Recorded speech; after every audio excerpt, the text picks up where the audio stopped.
오늘은 빈 무덤에서 무엇을 찾습니까? 라는 제목으로 함께 말씀을 나누겠습니다.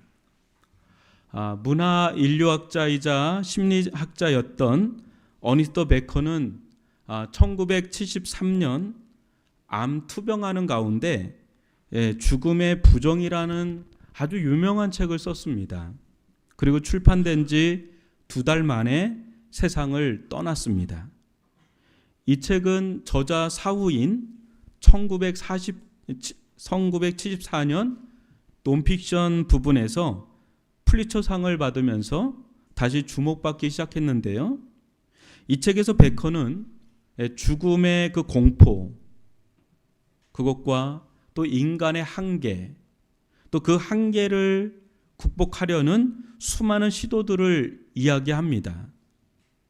그는 무신론자였으나 누구보다 죽음에 대해 깊이 성찰한 사람이었습니다. 본인이 암투병을 했기 때문에 누구보다 이 부분을 느끼면서 이걸 쓴 겁니다. 어니스트 베커는 평소 죽음에 대한 우리의 생각을 이렇게 묘사했습니다. 들어보십시오. 정상적인 시간에 우리는 마치 자신의 육체적 불멸을 완전히 믿는 사람처럼 실제 자신의 죽음을 한 번도 믿지 않으면서 살아간다. 물론 사람들은 자신이 언젠가 죽을 것을 안다고 말한다. 그러나 우리는 실제로는 신경 쓰지 않는다. 그러나 공포의 정동은 억압되어 있다. 여기서 마지막 공포의 정동은 억압되어 있다. 이 말이 좀 어려운데 감정입니다. 정동은. 공포의 감정은 억압되어 있다는 말이 굉장히 중요한 말입니다. 이는 자신이 죽을지 알면서도 믿지 않는 사람처럼 살아가는 그 이유는 오히려 죽음에 대한 엄청난 공포가 있기 때문이라는 거예요. 그러기에 오히려 억압하며 살아간다는 겁니다. 가령 이런 겁니다. 장례식장에 가서 큰 소리로 웃고 떠들고 막 술잔을 기울이고 심지어는 저 구석에서 막 고스톱을 치는 예의 없는 모습 여러분 한두 번쯤은 봤을 겁니다. 죽음을 아무렇지 않은 듯 오히려 호기롭게 보는 것 같지만 실상 그 마음속엔 죽음의 공포를 굳이 끄집어내 서로 우울하게 할 필요가 있나? 어떤 식으로든 이것을 눌러야 돼. 그런 심리에서 나오는 억압적인 행동이 그런 거라는 겁니다. 그래서인지 고인 앞에서 그렇게 예의 없는 짓을 해도 누구 하나 뭐라는 이 없습니다. 뭐라고 하는 사람 있어요, 여러분? 그냥 가만히 냅두죠. 그러나 우리는 모두 과거 모래시계란 드라마에서 최민수가 맡은 박태수가 죽기 전 내뱉은 마지막 고백을 마음 깊숙이 품고 있죠. 나 떨고 있냐? 뭐 이거죠. 떨리잖아요, 여러분. 솔직히. 베커는요, 크리스찬이 아닙니다. 이 사람은. 철저히 무신론자였습니다. 근데 이야기합니다. 죽음이라는 관념, 그 공포는 다른 어떤 것도 그러하지 못하는 방식으로 인간이라는 동물을 유령처럼 따라다닌다. 이것은 인간 활동에 있어 죽음의 숙명을 피하기 위해 고안된 활동들의 주된 원동력이다. 현대인은 이를 벗어나기 위해 술을 마시고 마약을 하거나 쇼핑에 시간을 보낸다. 그것은 같은 것이다. 술과 쇼핑을 마약과 비교한다는 것이 놀랍죠. 그는 심지어 인간이 하는 대부분의 행동들이 불멸을 위한 프로젝트라고 합니다. 그러나 여러분, 인간이 불멸합니까? 아니지요. 죽음과 함께 사라지지요. 이것이 죽음이 주는 강한 공포입니다. 죽음은 모든 것을 끝장냅니다. 그는 마지막을 이렇게 이 책에서 결론을 짓는데, 아까도 얘기했지만 이 사람은 철저히 무신론자로 죽습니다. 근데 이렇게 끝맺음을 합니다. 피조물의 불안을 극복할 방법은 없다. 신이 아닌 이상 하고 끝내요. 저는 그가 철저한 무신론자였으나 꽤나 정직하고 삶의 본질을 꿰뚫고 있었다고 봅니다. 죽음의 공포를 억압이나 다른 대체물로 대처하는 것 외에 할 수 있는 것이 없는 우리에게 과연 구원이 있습니까? 과연 누가 이 죽음에서 우리를 건져낼 수 있습니까? 오늘 우리는 역사상 가장 위대한 사건과 마주하게 됩니다. 그것은 다름 아닌 예수 부활입니다. 이 사건이 앞으로 인류에게 미칠 파장이 얼마나 클지 살펴보면서 우리 또한 이 시대의 부활의 산증인으로 살아가길 주님의 이름으로 축원합니다. 1절로 4절을 다시 보십시오. 안식 후 첫날 새벽에 이 여자들이 그 준비한 향품을 가지고 무덤에 가서 돌이 무덤에서 굴려 옮겨진 것을 보고 들어가니 주 예수의 시체가 보이지 아니하더라. 이로 인하여 근심할 때에 문득 찬란한 옷을 입은 두 사람이 곁에 섰는지라. 죽음 앞에 우리가 할 수 있는 일이란 게 여기 여인들처럼 향품을 준비하는 것 외에 무엇이 있을까요? 죽음은 모든 것을 끝냅니다. 세상 시끄러운 일도요, 죽음 앞에선 다 잠잠해집니다. 아무리 대형 사고를 쳐도 당사자가 죽으면 공소권 없음으로 사건은 종결됩니다. 더 이상 사건 안 합니다, 여러분. 내 자신이나 구원하라며 그토록 예수를 잡아먹을 듯 대들던 그 수많은 사람들이 무덤까지 오지 않은 이유가 무엇입니까? 지옥이라도 따라갈 기세는 죽음 앞에 더 이상 의미가 없기 때문입니다. 세상의 경계는 명확해요. 죽음입니다. 죽음이 끝이요 마지막 경계선이요 돌아올 수 없는 강을 건넌 셈입니다. 죽음 앞에선 더 이상 소망도 구원도 없지요. 내 자신을 구원하라는 메시지도 죽음 앞에선 그 한계가 분명해집니다. 죽음 앞에선 다 끝입니다. 더 이상 어떤 시도도 노력도 공허할 뿐입니다. 죽음이 최종 승자입니다. 그 앞에 다 패배자입니다. 그런데 죽음의 왕 앞에 엎드러져 있어야 할 예수의 시체가 보이지 않습니다. 죽음이 끝이라 믿던 여인들에게 이 일은 근심일 수밖에 없습니다. 이들의 생각과 시간과 경험은 죽음을 끝으로 멈춰 있습니다. 더 이상 앞으로 발을 내디딜 수 없습니다. 왜요?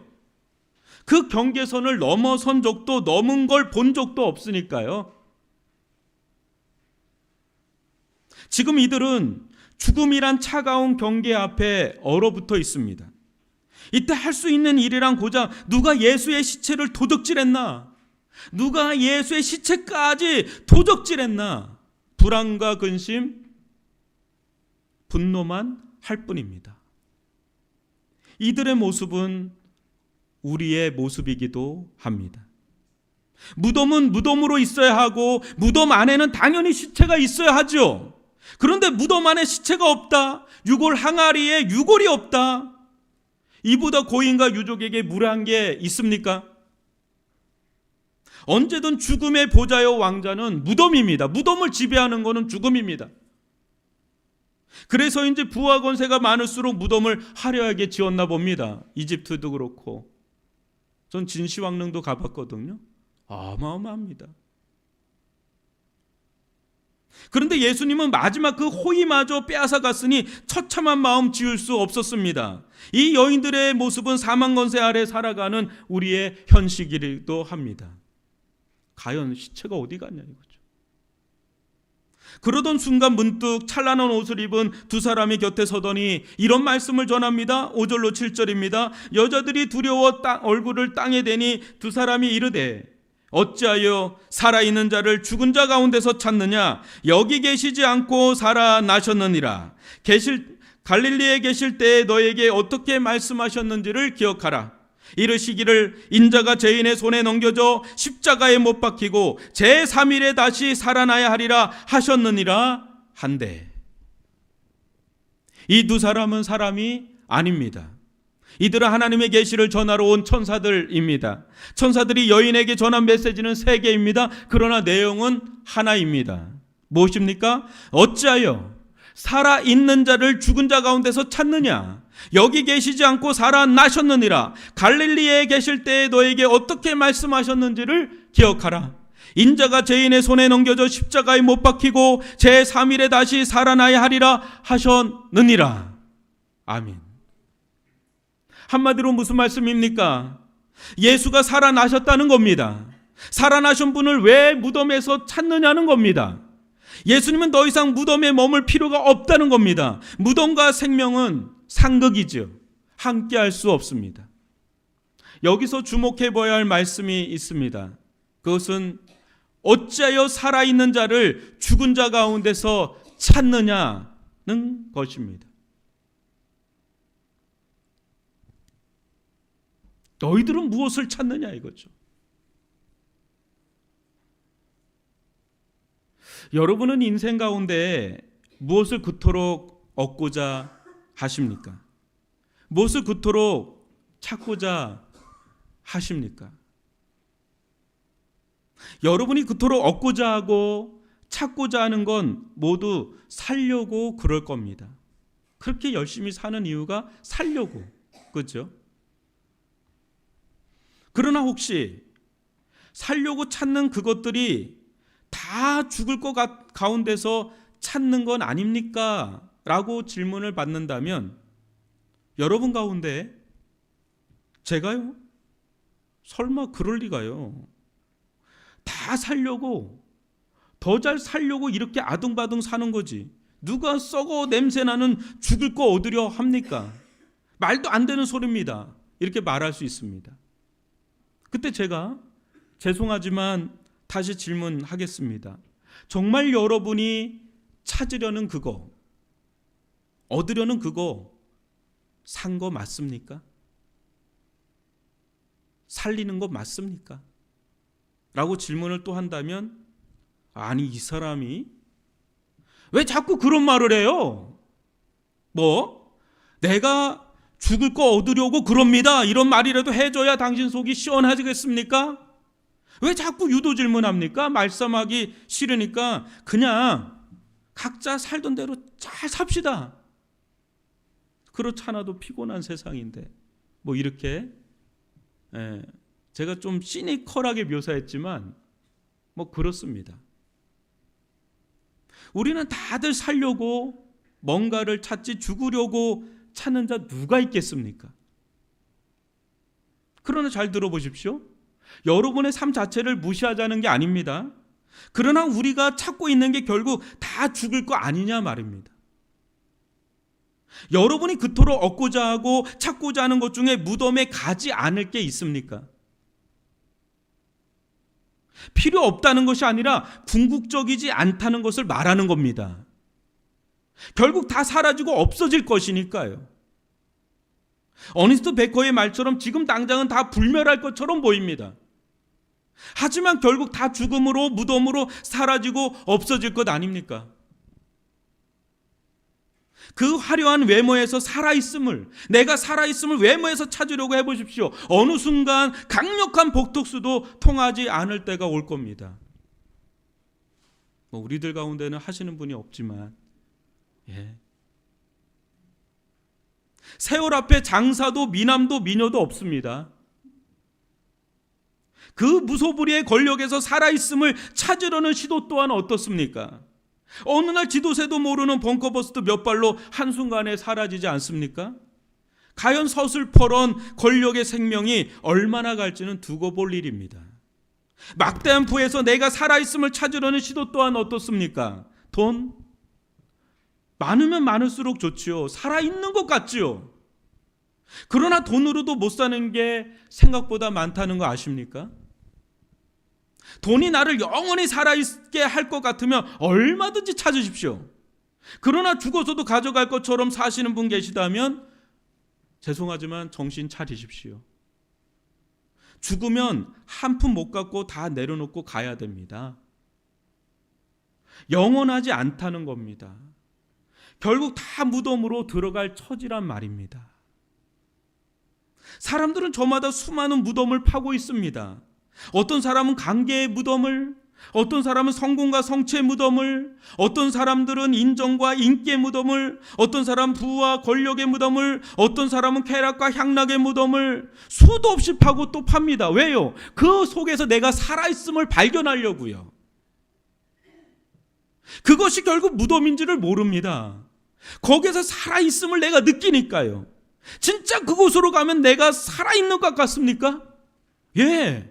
그 일을 할 때 그걸 얻는 순간 나 자신이 그 어느 때보다 살아있음을 느끼니까 그걸 추구하는 겁니다. 명예도 그렇고 권력도 그렇고 어떤 것도요. 내가 살아있다는 걸 거기도 느끼니까요. 지금 이 모든 걸 부정하란 말이 아닙니다. 그러면 모든 삶은 전부 올 스톱이죠. 뭐 세상 일 할 게 뭐가 있어요? 다 스톱이죠. 오히려 저는 우리가 하는 이 모든 것들이 정말 무덤에서 끝날까 염려해서 드리는 말씀입니다. 무슨 말입니까? 이 모든 삶들이 죽음을 경계로 더 이상 넘어가지 못할까봐, 멈출까봐, 정말 마지막이 될까봐, 그렇게 무덤 안으로 들어가서 끝날까봐 드리는 말씀이에요. 이 얼마나 허무합니까? 이 모든 삶이 영혼과 잇대어 살 수는 없습니까? 이 모든 것들이 무덤을 넘어설 수는 없는 겁니까? 나의 일도, 나의 기쁨도, 나의 가족도, 나의 은사와 재능도, 나의 성취도, 나의 부와 명예도, 나의 성과와 성취도, 이 모든 것들이 무덤으로 끝나는 것이 아니라 영원토록 살아갈 수는 없는 겁니까? 유일한 길이 있습니다. 무엇입니까? 죽음의 경계를 뛰어넘은 분, 죽음의 한계를 넘어선 분, 무거운 무덤돌을 굴리고 다시 살아나신 분, 죽음을 이기고 부활하사 하늘로 승천하시고 하나님 보좌 우편에 앉아 계신 분, 예수 그리스도. 더 이상 무덤에서 찾을 수 없는 예수 안에 살 때 여러분에게 주어진 모든 것들은 그분 안에서 다시 살아나는 은혜를 누리게 될 줄 믿습니다. 무덤에 들어갈 것들에 여러분 그토록 목매어 살지 마십시오. 여러분이 정말 찾으려는 것은 거기 있지 않습니다. 여러분이 정말 찾아야 할 분은 다시 살아내신 예수, 지금도 살아있는 예수 그리스도이신 줄 믿습니다. 예수 안에 모든 것이 있고 예수 안에서 모든 것이 살아납니다. 생명도 영원도 영광도 능력도 권세도 충만도 다 그분 안에 있습니다. 다시 죽을 수 없는 생명, 영원한 생명, 죽음도 삼키는 생명, 생명에서 생명으로 이어지는 그 충만한 생명, 그 생명이 부활하신 예수 그리스도 안에 있습니다. 예수님과 연결될 때 여러분뿐 아니라 죽음으로 갈 수밖에 없는 여러분의 모든 것들이 다시 살아납니다. 다시 한번 천사를 통해 우리에게 전달하시는 하늘의 메시지를 들어보십시오. 어찌하여 살아있는 자를 죽은 자 가운데서 찾느냐? 그가 여기 계시지 않고 살아나셨느니라. 예수님을 찾으십시오. 그러면 여러분보다 여러분을 더 찾으시는 부활하신 예수님을 만나게 될 것입니다. 예수님을 만날 때 여러분은 이 모든 의미를 알게 될 겁니다. 부활하신 예수님 안에서 여러분은 이 세상에선 결코 찾을 수 없는 새 생명을 얻게 될 것이고, 그렇게 예수님 안에 거할 때 여러분의 모든 것들이 다시 살아나는 경험을 할 것입니다. 내가 왜 사는지, 무엇을 위해 살아야 하는지, 내 삶의 이유와 목적이 다 의미 있게 살아나는 은혜를 경험하는 길은 오직 예수님과 연결될 때, 부활하신 예수님을 만날 때, 부활하신 예수님의 생명이 여러분 안에 들어올 때, 그때 일어나게 될 줄 믿습니다. 그때 이전에는 경험해 보지 못한 내가 정말 살아있구나라는 것을 여러분 알게 될 겁니다. 돈을 얻을 때, 승진을 할 때, 또 여러분들이 어떤 성과를 얻을 때, 사람들의 인정을 얻을 때도 내가 살아있음을 느꼈는데, 그런 차원이 아니라 완전히 차원이 다른 차원에 내가 살아있구나를 여러분 경험하게 될 거예요.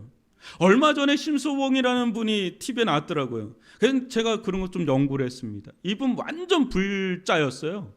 근데 어마어마한 성공과 인기를 받았는데 거기서 어떤 의미도 찾질 못했어요. 우울하잖아요. 노래 자체가 우울해요.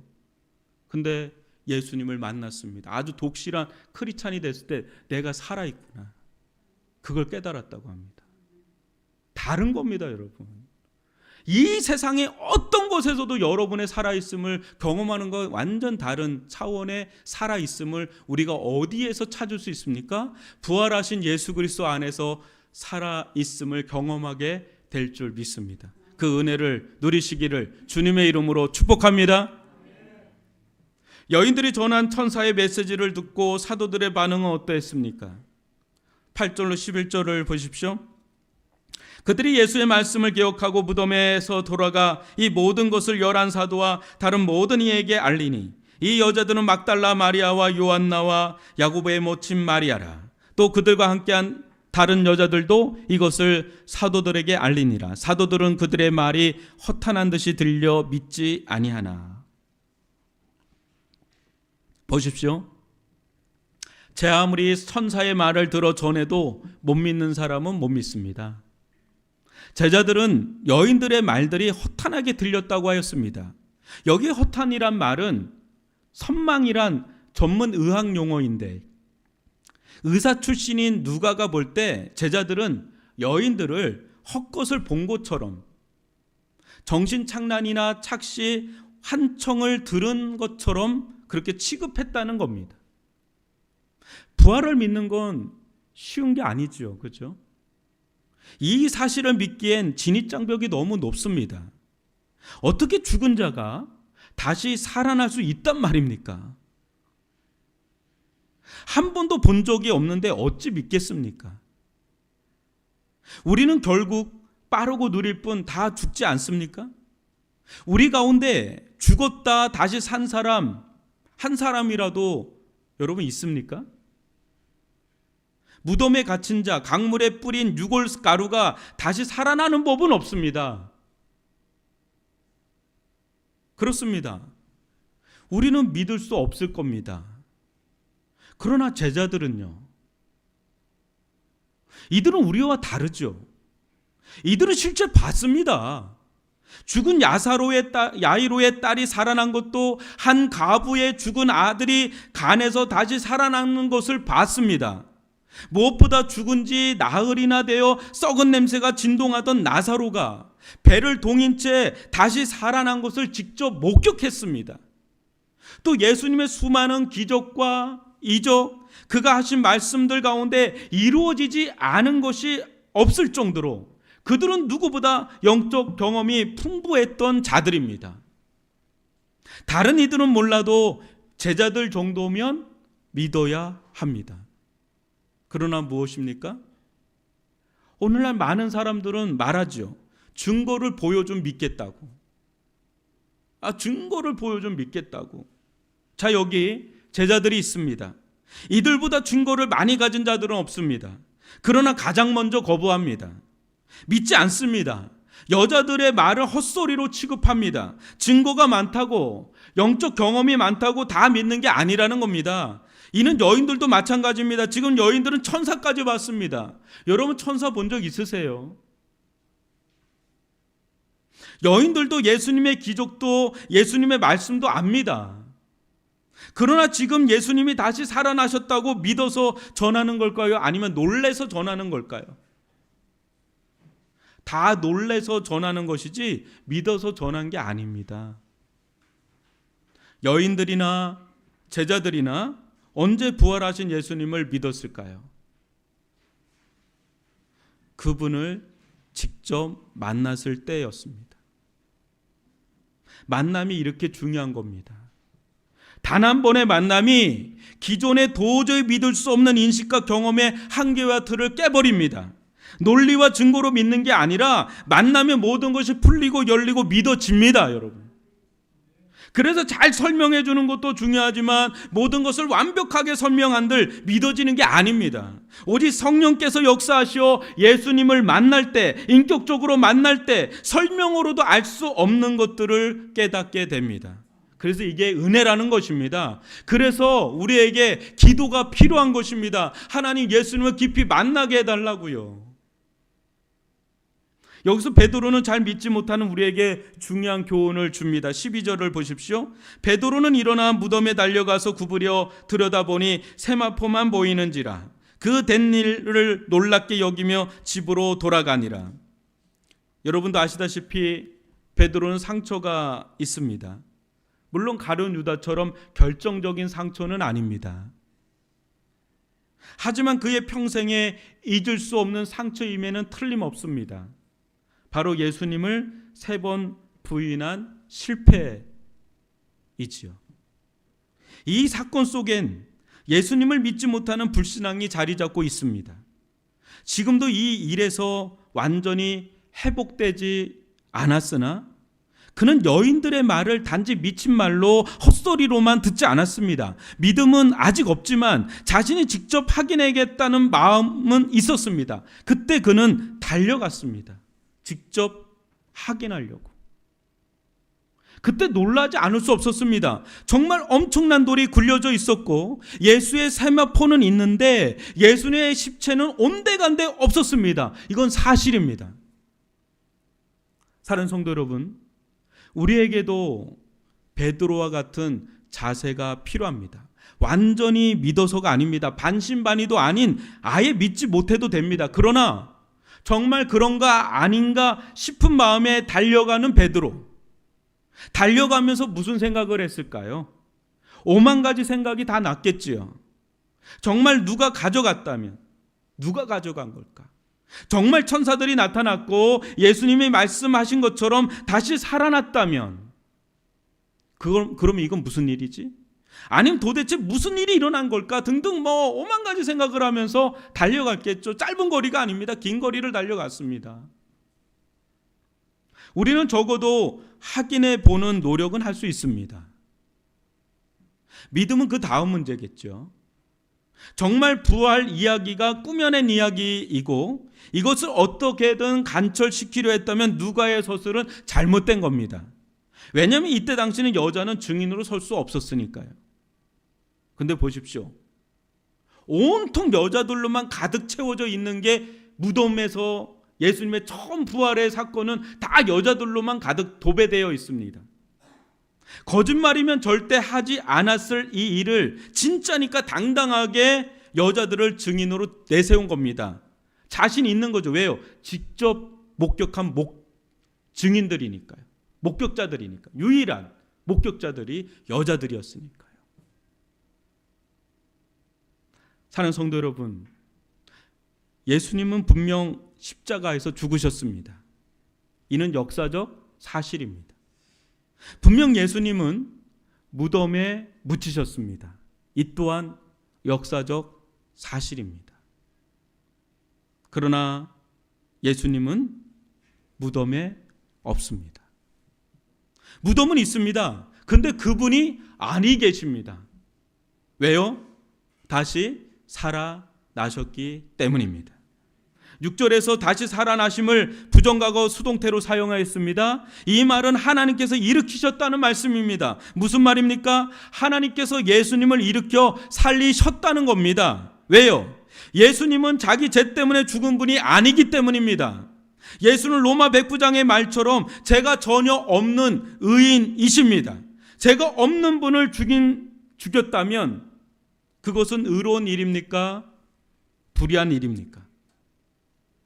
이제 예수님에 대한 공정한 평가와 보상은 하나님께 돌아갔습니다. 비록 예수님께서 우리의 죄 때문에 죽은 것이 맞지만 그 자체가 죄 있는 건 아닙니다. 우리의 죄와 구분의 죽음은 이미 처리되었습니다. 이제 예수님의 의로움에 대한 합당한 보상이 주어져야 합니다. 그 보상은 다시 살리는 것입니다. 부활입니다. 이는 예수님으로 말미암아 죄 용서받은 우리에게도 해당합니다. 이제 우리는 예수님으로 인해 죄가 없습니다.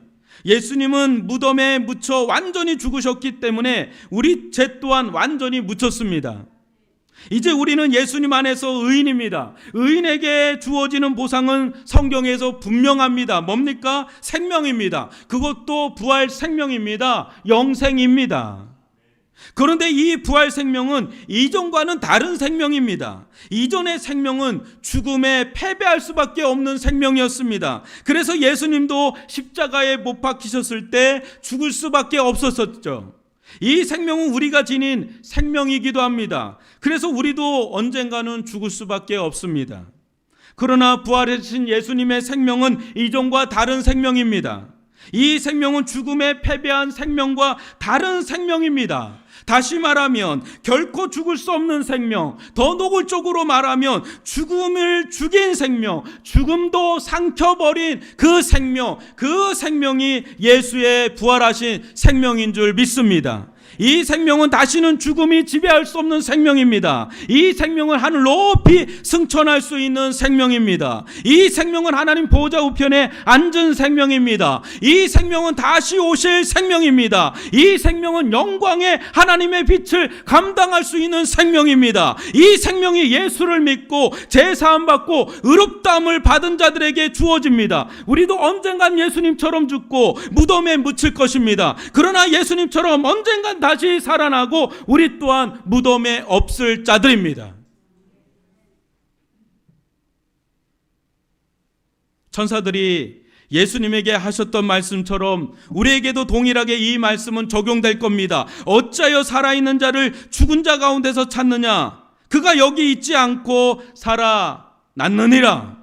그러기에 성경은 우리를 죽은 자라고 부르지 않습니다. 이미 살아난 자, 살아있는 자라고 우리를 부릅니다. 로마서 6장 8절로 11절을 볼까요? 만일 우리가 그리스도와 함께 죽었으면 또한 그와 함께 살 줄을 믿노니 이는 그리스도께서 죽은 자 가운데서 살아나셨음에 다시 죽지 아니하시고 사망이 다시 그를 주장하지 못할 줄을 알미로라. 그가 죽으심은 죄에 대하여 단번에 죽으시며 그가 살아계심은 하나님께 대하여 살아계심이니 이와 같이 너희도 너희 자신을 죄에 대하여는 죽은 자요 그리스도 예수 안에서 하나님께 대하여는 살아있는 자로 여길지어다.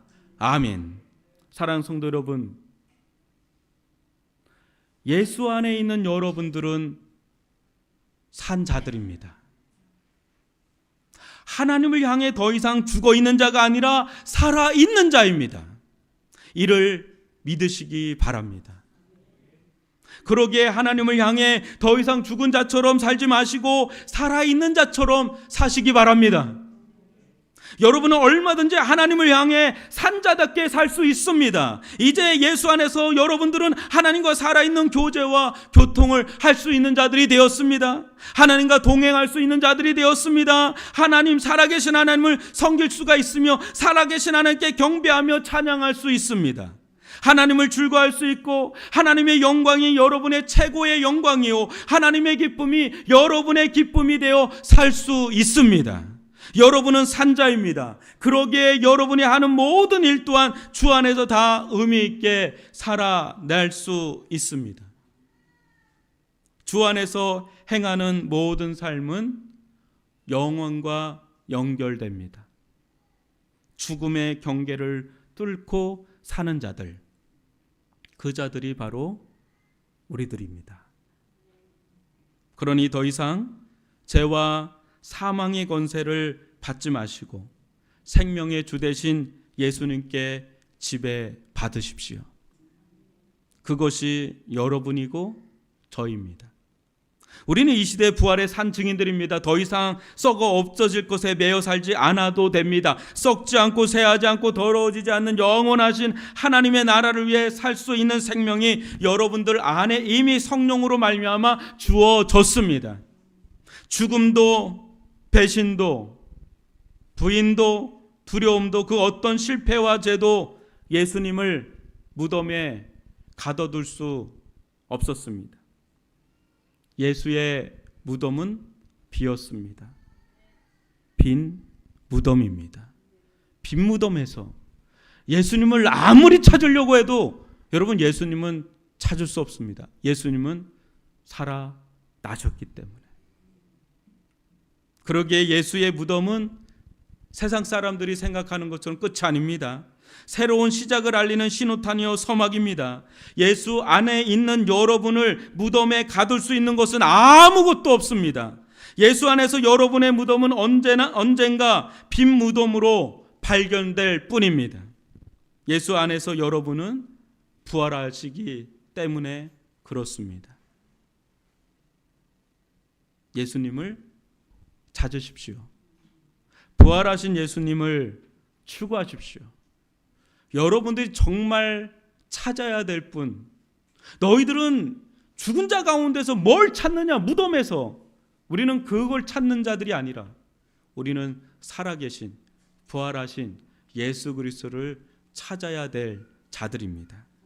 예수 안에서 다시 사는 부활의 은혜와 능력과 생명이 여러분 안에 여러분의 삶 속에 충만하게 일어나길 주님의 이름으로 다시 한번 축원드립니다. 나는 부활이요 생명이니 물은 나를 믿는 자는 죽어도 살겠고 살아서 나를 믿는 자는 영원히 죽지 아니하리니 이것을 내가 믿느냐? 아멘. 여러분들은 이미 예수의 부활의 생명 안에 있는 자들인 줄 믿습니다. 저도 그렇고 여러분들도 그렇고 아직은 이 육신 안에 있기 때문에 언젠간 죽고 언젠간 무덤으로 갈 겁니다. 그러나 거기가 우리의 끝은 아닙니다. 부활할 때 우리의 무덤 또한 빈 무덤으로 발견될 것입니다. 그 은혜 안에 우리를 초청하신 것 자체가 얼마나 큰 은혜인지 오늘 새벽 3시에 일어나서 이 말씀을 다시 여러분 그 설교문하고 좀 다른 부분이 있는데 하나님이 막 깨닫게 해주시는데요. 여러분 우리를 부활의 생명으로 초청한 것 자체가 엄청난 은혜 아닙니까? 우리가 뭐라고? 우리는 바라바와 같고 우리는 디스마스와 같은 그런 죄인들인데 이런 우리들을 살리시고 이 우리에게 이 감당할 수 없는 이 예수의 생명을 여러분 선물로 주셨다는 것은 너무나 큰 은혜입니다. 이 은혜 안에서 여러분 승리하시고 또 부활의 그 능력으로 사망 권세도 무서워하지 말고 우리 당당하게 이 길을 걸어갑시다.